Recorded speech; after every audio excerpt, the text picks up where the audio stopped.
देखो, आज हम आपको संख्या पद्धति के बारे में बताएंगे। संख्या पद्धति में जितनी भी संख्याएं आती हैं, सभी संख्याओं के बारे में हम आपको समझाएंगे बारीकी से।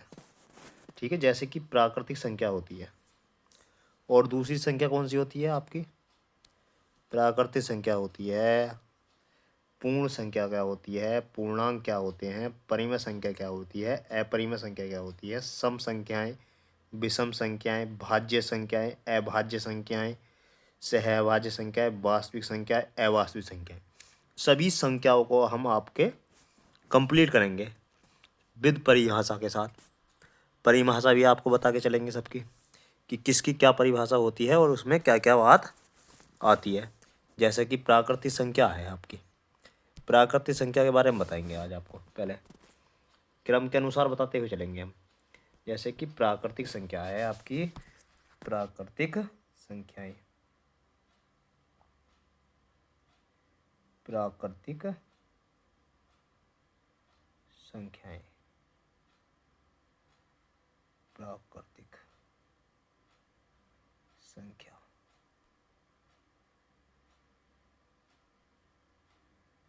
प्राकृतिक संख्या की परिभाषा, प्राकृतिक संख्या की परिभाषा समझे आप। प्राकृतिक संख्या की परिभाषा इंग्लिश में बोल रहे तो डेफिनेशन। गिनती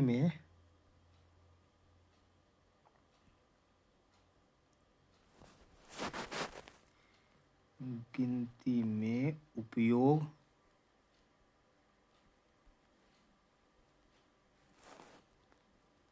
की जाने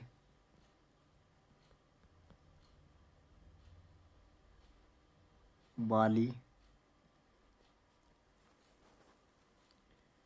सभी संख्याएं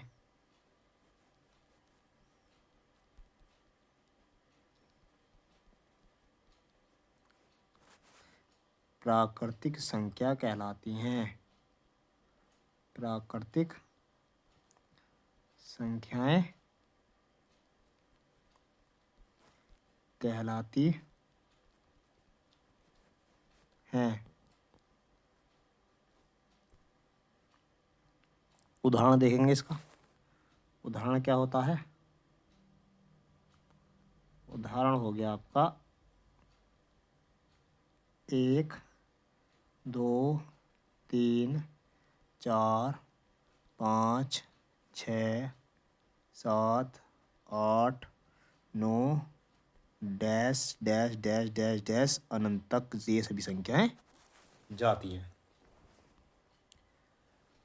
अब इसके कुछ फैक्ट के बारे में जान लीजिए आप। इसके कुछ महत्वपूर्ण बिंदु।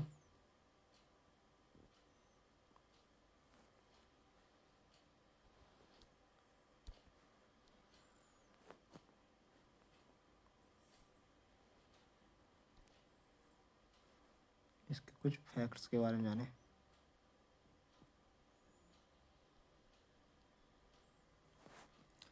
जैसे सबसे छोटी प्राकृतिक संख्या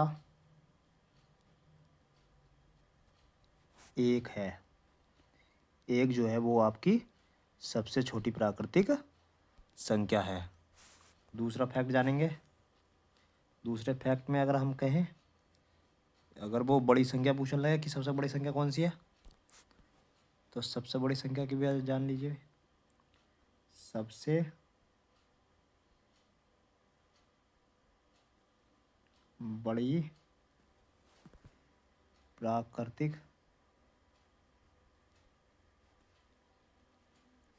संख्या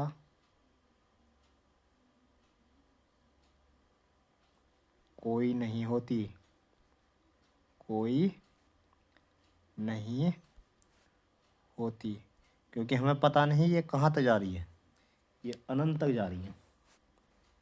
अगर एक बात और देखी जाए तो शून्य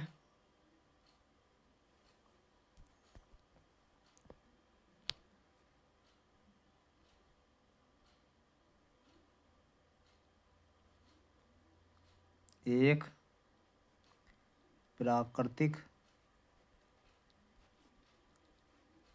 संख्या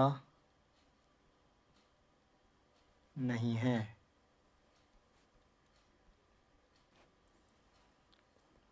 अब जब शून्य की बात छिड़ गई है तो शून्य के बारे में जान लीजिए। शून्य की खोज व परिभाषा। शून्य आपकी प्राकृतिक संख्या नहीं है। शून्य की खोज और परिभाषा। शून्य की खोज किसने की और कब हुई? शून्य की खोज कब और किसने की? कब और किसने की? जब शून्य प्राकृतिक संख्या में नहीं आया तो शून्य की खोज कब और, ये कब लिखा हुआ है आपका, ये और है, किसने की? शून्य की खोज कब और किसने की? शून्य का जो आविष्कार हुआ था वो हुआ था आपका 5वीं शताब्दी में। 5वीं शताब्दी, 5वीं शताब्दी के आसपास हुआ है।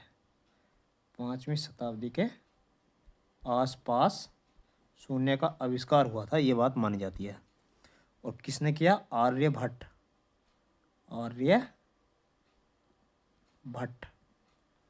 आर्यभट्ट ने किया।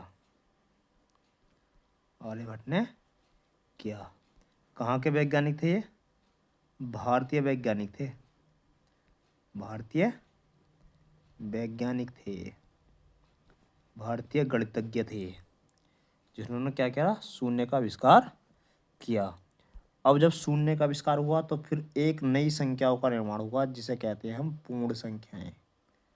शून्य के आविष्कार के बाद पूर्ण संख्या बनी। तो जब पूर्ण संख्या बन गई तो पूर्ण संख्या की परिभाषा समझिए। यदि शून्य को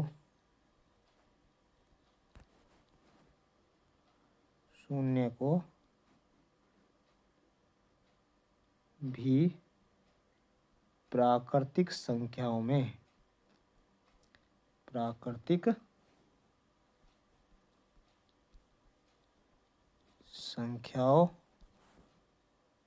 के साथ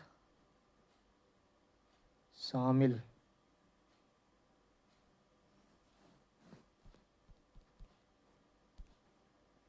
प्राकृतिक संख्याओं के साथ शामिल कर लिया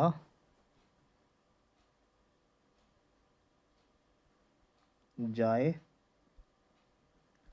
तो वह पूर्ण संख्या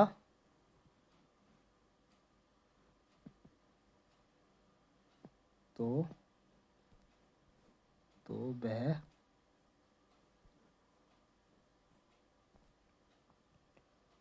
पूर्ण संख्या बन जाती है। संख्या बन जाती है। उदाहरण देखेंगे। उदाहरण हो गया आपका 0, 1, 2, 3, 4, 5, 6, 7, 8, 9 डैश डैश डैश डैश और अनंत तक ये सभी संख्याएं जाती हैं। अब इसके भी कुछ फैक्ट समझ लीजिए भाई। इसके फैक्ट समझ लो आप कुछ।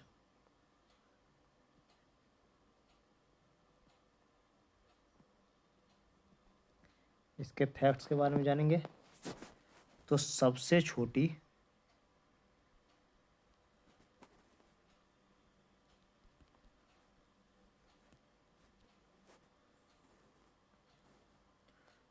पूर्ण संख्या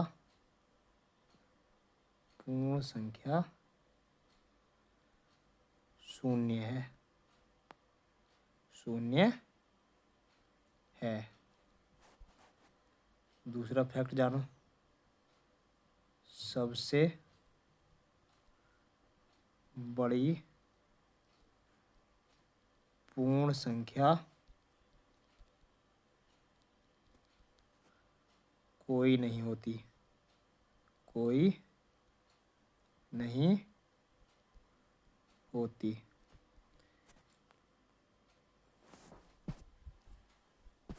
अब एक फैक्ट और जानिए।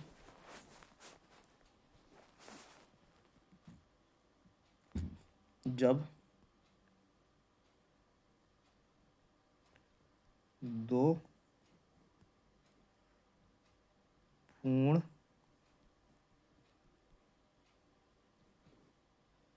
संख्याओं को आपस में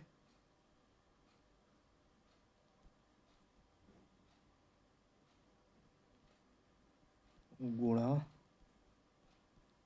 किया जाता है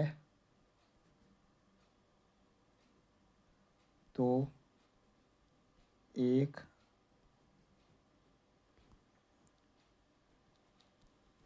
पूर्ण संख्या ही प्राप्त होती है।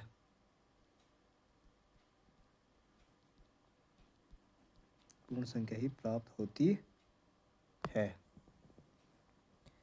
जैसे उदाहरण देखें,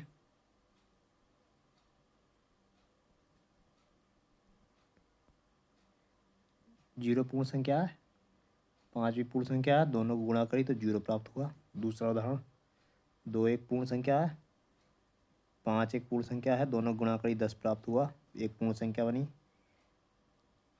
5 पूर्ण संख्या है गुणा 3 पूर्ण संख्या है, 5 या 15, 15 एक क्या हो गई, पूर्ण संख्या प्राप्त हुई। अब एक बात रह गई थी आपकी, शून्य वाली बात अभी एक रह गई थी भाई बीच में आपकी। शून्य का कुछ फैक्ट भूल गए थे हम, साथ चाहते हैं कि उसे अब बता दें आपको। शून्य वाली बात, जो शून्य होता है आपका,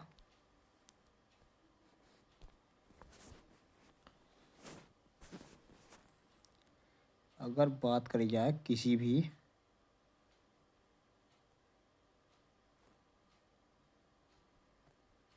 वास्तविक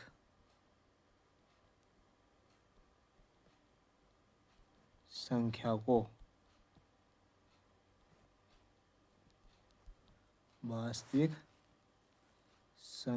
को शून्य से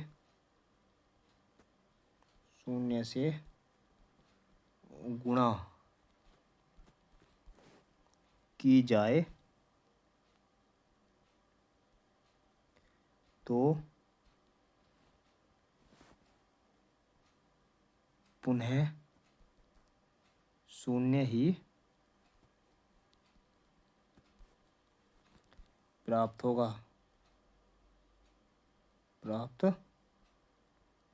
अब शून्य से किसी भी संख्या की गुणा कर लो। अगर हमने मान लिया x है कोई और x की गुणा शून्य से करी तो शून्य प्राप्त हुआ।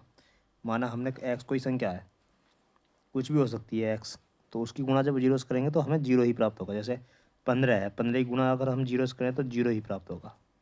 ठीक है, इस तरीके से किसी भी संख्या से गुणा करें तो हमें क्या प्राप्त होगा, जीरो ही प्राप्त होगा। अब एक बात और समझ लीजिए, अगर किसी संख्या में जोड़े जाए, किसी भी संख्या में या वास्तविक संख्या में शून्य को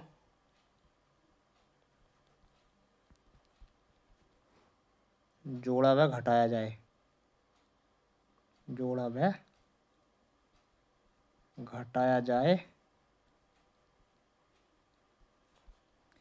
तो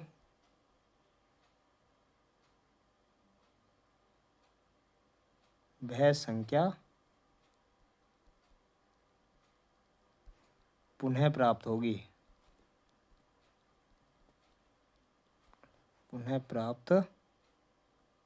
होगी। जैसे कि x में अगर हम जीरो जोड़ें तो x ही प्राप्त होगा। अगर x में से हम जीरो घटाएं तो भी x ही प्राप्त होगा। अगर 5 में से हम जीरो जोड़ते हैं तो हमें 5 ही प्राप्त होता है। अगर हम 8 में से 0 घटाते हैं तो भी 8 आपको 8 ही प्राप्त होगा। ठीक है, ये हो गया आपकी शून्य की बात समाप्त। आपकी प्राकृतिक संख्याएं हो गई। आपकी क्या क्या बात होगी बेटा? आपकी प्राकृतिक संख्या होगी, शून्य के बारे में आपको पता चल गया, आपको पूर्ण संख्या के बारे में पता चल गया। अब बाकी की बची हुई संख्याओं को हम आपको कल पार्ट 2 में समझाएंगे। आज ये आपका पार्ट 1 समाप्त करते हैं और कल को आपको क्या समझाएंगे? कल को आपको पार्ट 2 समझाएंगे।